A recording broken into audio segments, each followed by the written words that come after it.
and right now the floodwater is soaking parts of the Arlington area. That's where we find Komo 4's Shomari Stone. Shomari, we can see how bad it is there with all of that water behind you.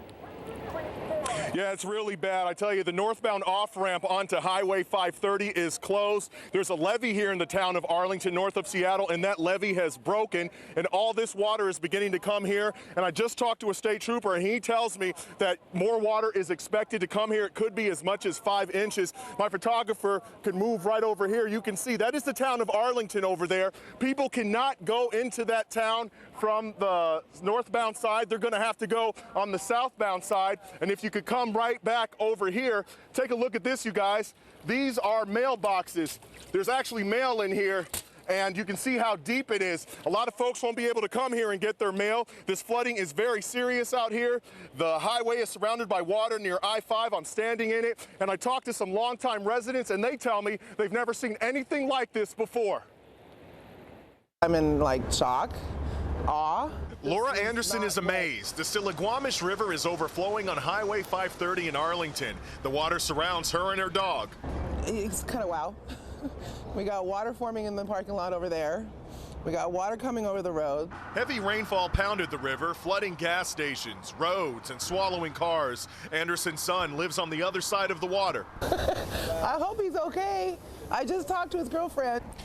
Now I have my tape measure here, and I can see that the water is up to 31 inches at this particular part. The water is cold, and here I'm at the O'Brien Turkey House. They put up sandbags like this one right here, but it didn't work because I look in and there is water flooded throughout here. Let's take a walk together.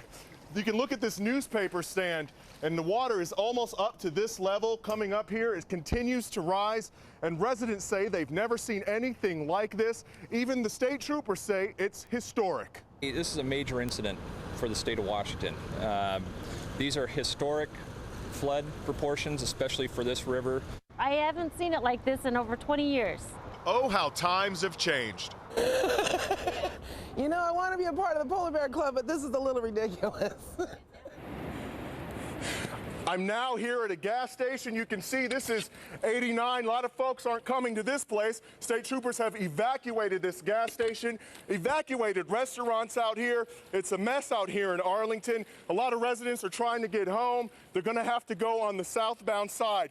Once again, the northbound off-ramp onto Highway 530 in Arlington is closed. In Arlington, I'm Shomari Stone. Back to you. All right, you really gave us a good example of what that water can do and how quickly. Shomari, stay safe. We'll see you again later in our newscast.